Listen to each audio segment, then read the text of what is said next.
Wangwang, wangwang. Ang pulang ilaw ng truck ng bumbero at ang puting ilaw ng ambulansya ay nagmistulang mga disco lights sa madilim na kalsada. Tumibok ng mabilis ang puso ko. Hindi dahil sa takot sa apoy, kundi dahil alam ko kung sino ang sakay ng ambulansyang iyon. Huminto ang ambulansya sa mismong tapat ng gate. Bumukas ang pinto nito at bumaba ang mga paramedics. At doon ko nakita ang aking anak.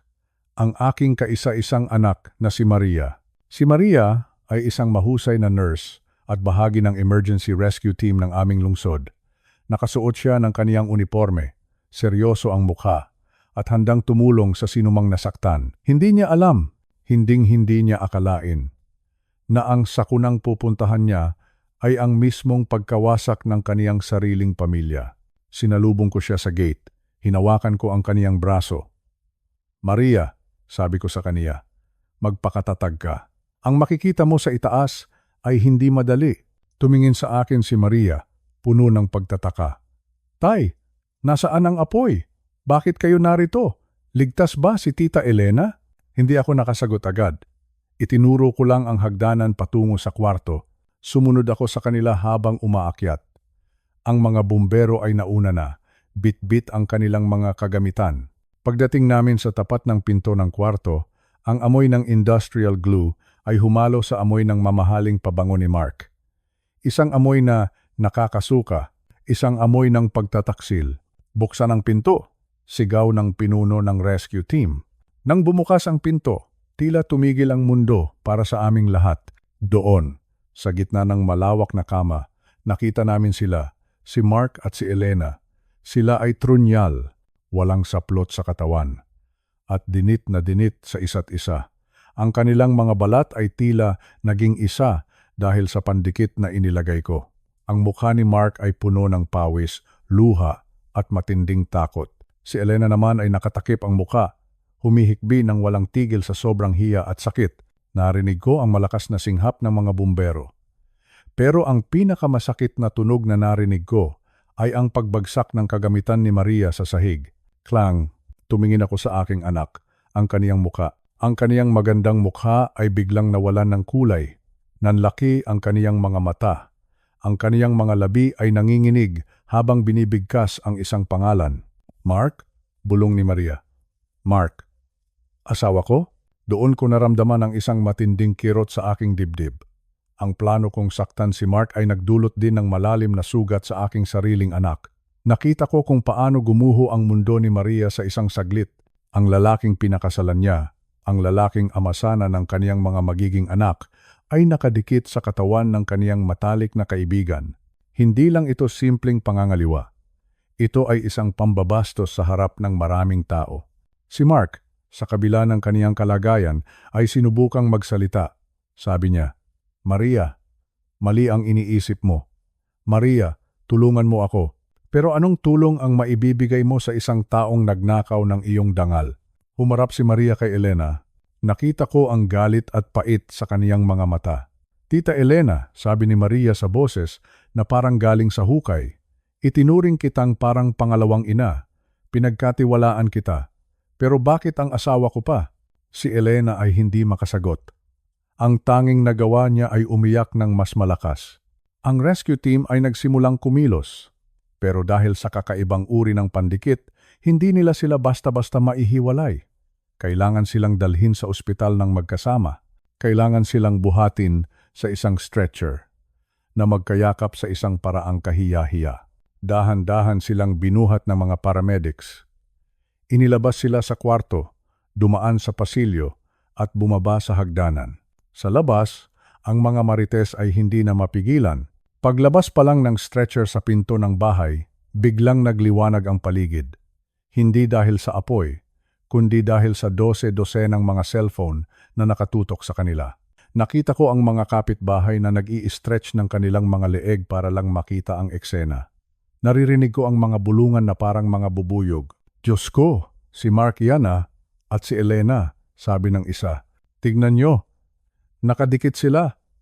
Ano iyan, karma? Sabi naman ng isa pa. At ang pinakamasama sa lahat, nakita ko ang ilang mga kabataan na naka-live sa Facebook. Guys, tignan nyo ito! Ang skandal sa subdivision natin! Live na live! Naramdaman ko ang matinding galit para sa mga taong ito, pero alam ko na bahagi ito ng aking binuong plano. Ang kahihiyan ni Mark ay kailangang maging ganap. Kailangang makita ng buong mundo ang kaniyang tunay na anyo. Hindi na siya ang gwapong negosyante. Ngayon, siya na ang lalaking nakadikit na pinagtatawanan ng buong barangay. Habang isinasakay sila sa ambulansya, nanatiling nakatayo si Maria sa tabi ng pinto. Ang kaniyang mga luha ay patuloy na dumadaloy, pero hindi na siya sumisigaw. Ang kaniyang katahimikan ay mas nakakatakot kaysa sa anumang ingay. Lumapit ako sa kaniya at niyakap ko siya ng mahigpit. Patawarin mo ako, anak, bulong ko. Patawarin mo ang iyong tatay. Hindi sumagot si Maria. Nakatingin lang siya sa papalayo na ambulansya. Sa loob ng sasakyang iyon, nandoon ang kaniyang asawa at ang kaniyang kaibigan. At sa labas ng sasakyang iyon, nandoon ang kaniyang nawasak na buhay. Ang mga tao ay hindi agad umalis. Nagumpukan pa sila sa gitna ng kalsada, pinapanood ang kanilang mga cellphones, tinitignan ang mga litratong kinuha nila. Ang balita ay kumalat na sa buong lungsod. Sa loob lang ng ilang minuto, ang video ni Mark at Elena ay naging viral. Isang salitang kinatatakutan nating mga matatanda. Ibig sabihin, wala nang tago, wala nang takas. Pumasok ako sa loob ng bahay at isinara ang pinto. Nanahimik ang paligid, pero ang ingay sa aking isipan ay hindi tumitigil. Naisip ko si Aling Rosa, naisip ko si Aling Nena. Sana ay napanood nila ang nangyari. Sana ay naramdaman nila na ang 800,000 piso na kinuha sa kanila ay nagbunga ng isang hustisyang hindi nabibili ng pera. Si Mark ay hindi lang nawalan ng buhok o balat dahil sa pandikit. Nawalan siya ng lahat. Wala na siyang mukhang maihaharap sa lipunan. Wala na siyang mabibiktima pang muli dahil ang kaniyang mukha ay nakatatak na sa alaala ng lahat bilang isang manloloko. Ngunit habang nakaupo ako sa sala ni Elena, nakita ko ang isang litrato sa dingding. Litrato naming tatlo. Ako, si Elena, at si Maria noong mga bata pa kami. Ang saya-saya namin doon. Ang inosente ng aming mga ngiti. Napabuntong hininga ako. Hustisya. Nakamit ko ang hustisya. Pero ang kapalit nito ay ang kaligayahan ng aking anak. Ang tamis ng aking paghihiganti ay biglang naging mapait sa aking dila. Alam nyo, mga kaibigan, sa edad nating ito, madalas nating gustong itama ang lahat ng mali. Gusto nating protektahan ang ating mga mahal sa buhay sa anumang paraan, pero kung minsan ang paraan ng pagprotekta natin ay may kasamang hapdi, ang gabing ito ay hinding-hindi makakalimutan ng ating subdivision.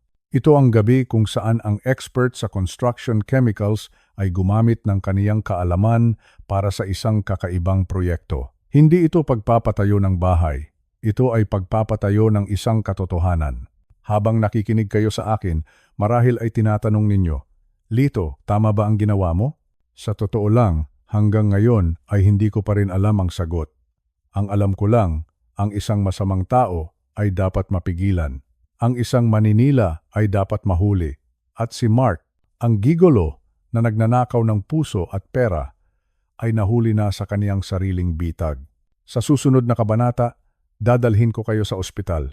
Doon natin makikita ang huling yugto ng pagtutuos. Doon natin makikita kung paano haharapin ni Elena ang katotohanan at kung paano magsisimula ang paghihilom ng mga sugat na idinulot ng gabing ito. Salamat sa inyong pakikinig. Sana ay huwag kayong panghinaan ng loob sa bigat ng ating kwento. Tandaan ninyo, pagkatapos ng bawat bagyo, laging may pagsikat ng araw, at kahit gaano pa kadilim ang gabi, ang katotohanan ay laging mananaig. Mag-ingat po kayong lahat. Yakapin ninyo ang inyong mga anak at apo. Pahalagahan ninyo ang bawat sandali ng katapatan sa inyong buhay, dahil sa dulo ng lahat, ang katapatan lang ang tanging bagay na hindi kayang idikit ng anumang pandikit sa mundong ito. Hanggang sa muli nating pagkukwento, magandang gabi at nawa ay gabayan tayo ng may kapal. Paalam muna sa ngayon. Malamig ang hangin sa loob ng koridor ng ospital. Isang uri ng lamig na nanunuot sa buto, hindi dahil sa aircon, kundi dahil sa amoy ng gamot at tila ba nagbabadyang mamatay na pag-asa. Ako ay nakaupo lang sa isang sulok, nakayuko, nagpapanggap na nagbabasa ng lumang diaryo. Ngunit ang totoo, Ang mga mata ko ay nakatutok sa pinto ng silid kung nasaan sila Mark at Elena.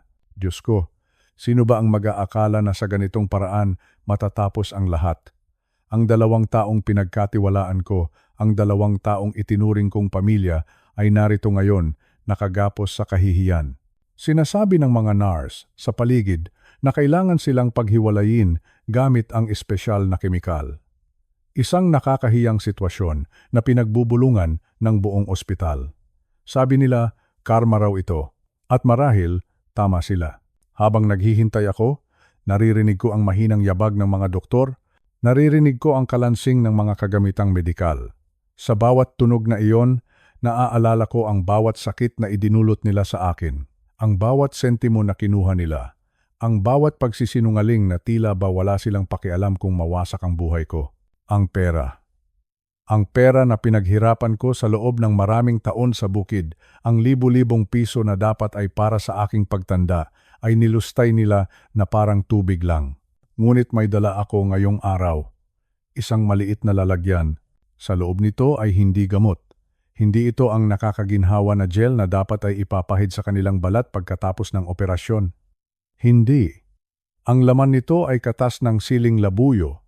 Pinili ko ang pinakapula, ang pinakamatapang, at ang pinakamaanghang na sili na nakuha ko sa palengke. Dinikdik ko ito ng maigi hanggang sa maging malapot na likido. Kulay pula ito, kasing pula ng galit na nararamdaman ko. Nakita ko ang nurse na lumabas ng silid para kumuha ng iba pang kagamitan. Ito na ang pagkakataon ko. Tumayo ako ng dahan-dahan. Ang tuhod ko ay medyo nanginginig, hindi dahil sa takot, kundi dahil sa bilis ng tibok ng puso ko. Pumasok ako sa maliit na silid kung saan inihahanda ang mga gamot. Nakita ko ang isang bote ng soothing gel. Iyon ang gagamitin nila para palamigin ang balat ni Mark at Elena pagkatapos silang paghiwalayin ng kemikal. Dahil ang balat nila ay tiyak na sugatan at hapdi-hapdi. Mabilis kong pinalitan ang laman ng bote. Itinapon ko ang malamig na gel at isinalalin ang aking pulang lason, ang katas ng sili. Para sa inyo ito, bulong ko sa sarili ko. Para ito sa bawat gabing hindi ako nakatulog. Para ito sa bawat luha na pumatak sa aking mga mata habang kayo ay nagtatawanan. Bumalik ako sa aking upuan ng mabilis. Ilang minuto lang ang lumipas, pumasok na ang mga doktor sa silid ni na Mark at Elena. Nagsimula na ang proseso. Rinig ko ang mahihinang ungol ng sakit. Ang kemikal na ginagamit nila ay matapang. Pinaghihiwalay nito ang dalawang katawan na pinag-isa ng sariling kalaswaan at pagkakamali. Lumipas ang 1 oras. Ang bawat minuto ay tila 1 taon sa akin.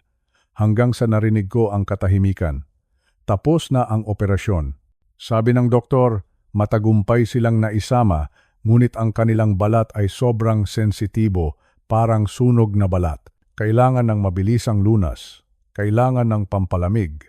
Doon ko na nakita ang nurse na kinuha ang bote na iniwan ko. Pumasok siya sa silid. Nakasilip ako sa maliit na siwang ng pinto.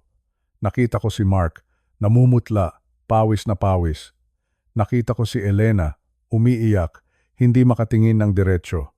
Ang kanilang balat sa bahaging pinag-isa ay pula, sariwa at halatang mahapdi. Nagsimulang magpahid ang nurse. Una niyang nilagyan si Mark, pagkatapos si Elena. Sa unang 3 segundo, tila ba guminhawa sila. Nakita ko ang pagpikit ng kanilang mga mata. Siguro iniisip nila na tapos na ang parusa. Siguro iniisip nila na makakahinga na sila ng maluwag. Ngunit ang siling labuyo ay hindi agad umaatake. Naghihintay ito. Nagpapaamo muna ito bago maglabas ng lupit. Pagkaraan ng 5 segundo, nagsimula na. Nakita ko ang paglaki ng mga mata ni Mark. Ang kanyang mga kamay ay kumapit ng mahigpit sa gilid ng kama. Ang kanyang mukha ay naging kasing pula ng sili. Pagkatapos, isang tunog ang lumabas sa kanyang lalamunan. Hindi ito iyak, hindi ito simpleng reklamo. Isang malakas na hiyaw. Isang hiyaw na puno ng paghihirap. Ang hapdi, parang apoy, sigaw ni Mark. Kasunod nito ay ang boses ni Elena. Ang kanyang boses na dati ay puno ng panunukso, ngayon ay puno ng pait. Diyos ko, Tulong, parang kinakatay ang balat ko. Sunog, nasusunog ako.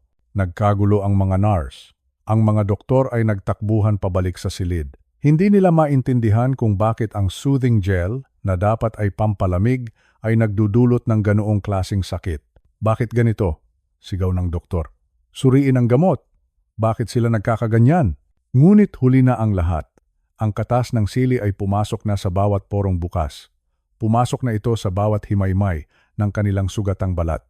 Wala silang magawa kundi ang gumulong sa sakit. Ang bawat galaw nila ay lalong nagpapakalat ng anghang.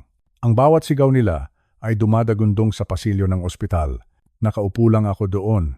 Pinapakinggan ko ang bawat hiyaw. Sa isip ko, naaalala ko ang bawat paghihirap ko. Naaalala ko ang mga araw na wala akong makain dahil ang perang pambili ko ng bigas ay kinuha nila. Naaalala ko ang kahihiyang ibinigay nila sa akin sa harap ng aming mga kapitbahay. Ang sakit na nararamdaman nila ngayon, pisikal lang iyan. Mawawala rin iyan pagkalipas ng ilang oras o araw. Ngunit ang sakit na iniwan nila sa puso ko, iyon ang tunay na pangmatagalan. Napatingin ako sa labas ng bintana ng ospital. Ang langit ay madilim na, ngunit ang mga ilaw ng Maynila ay tila ba nagbubunyi. Alam ko, sa mga sandaling ito, ang hustisya ay hindi nanggaling sa korte. Hindi ito nanggaling sa batas ng tao. Nanggaling ito sa isang maliit na bote ng sili at sa sarili nilang kataksilan. Siling labuyo, bulong ko. Maliit man, pero nakakamatay ang anghang. Habang papalayo ako sa silid na iyon, naririnig ko pa rin ang kanilang mga boses. Humihina na ang kanilang mga hiyaw dahil sa pagod, ngunit ang hagulgol ay nandoon pa rin. Isang hagulgol ng pagsisisi? Marahil.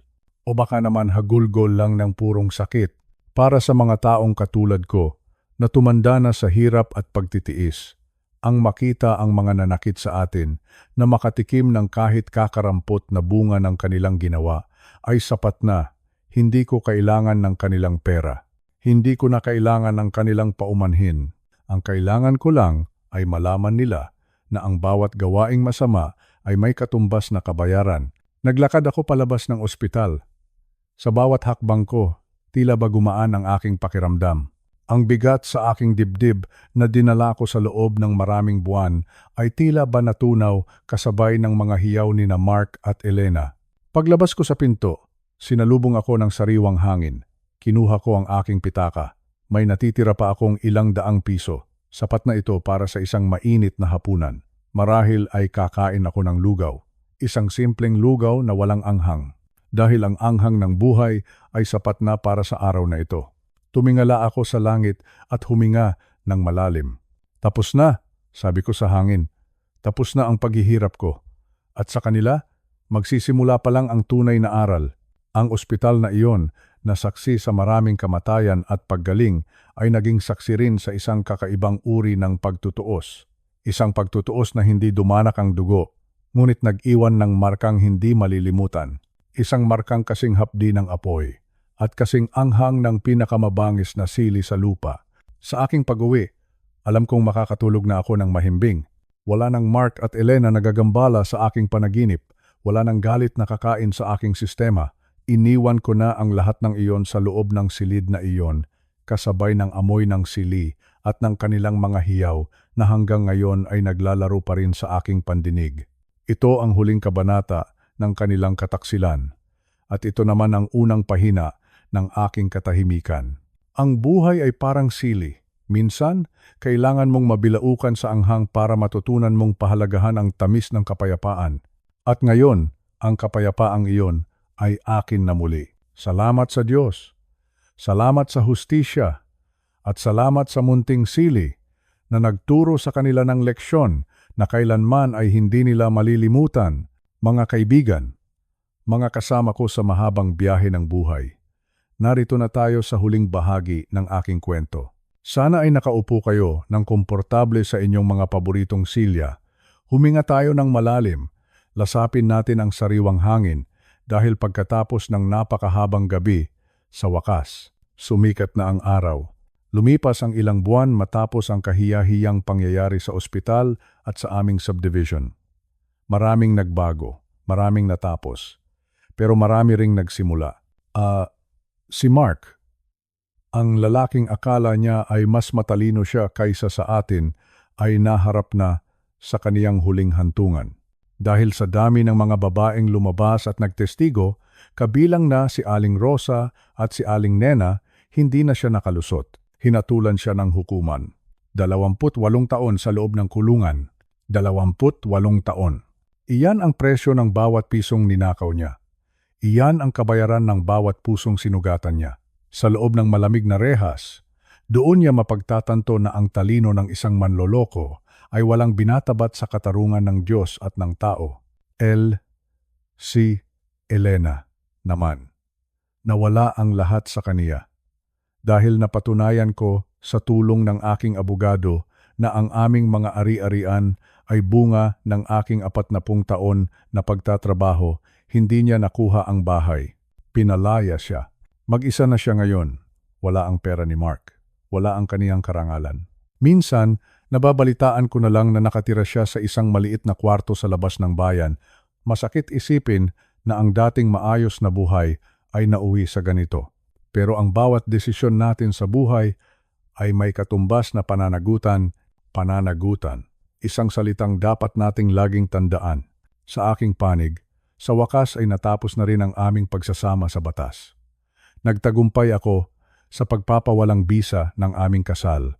Napanatili ko ang aking mga naipon, napanatili ko ang aking dignidad.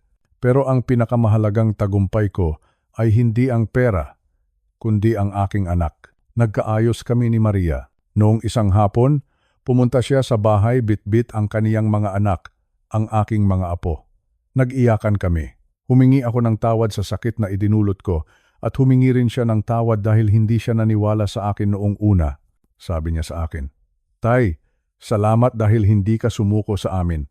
Salamat dahil iniligtas mo kami sa isang mas malaking kapahamakan." Ngayon, habang isinusulat ko ang huling bahagi ng kwentong ito, nakaupo ako rito sa aking beranda. Pinagmamasdan ko ang mga halaman sa aking garden. Ang mga siling labuyo na ginamit ko noon, hinayaan ko na silang mamunga ng payapa. Hindi na sila sandata. Pampalasa na lang sila sa masarap na ulam na niluluto ni Maria sa loob. Naririnig ko ang tawanan ng aking mga apo sa loob ng sala. Ang sarap sa pakiramdam. Payapa. Napakapayapa ng aking puso. Hindi na ako biktima. Hindi na ako ang matandang madaling lokohin. Ako si Lito, isang ama, isang lolo, at isang taong nanindigan para sa katotohanan. Mga kaibigan, bago ko tapusin ang usapang ito, nais ko kayong iwanan ng isang payo. Sa ating edad, marami tayong kinatatakutan.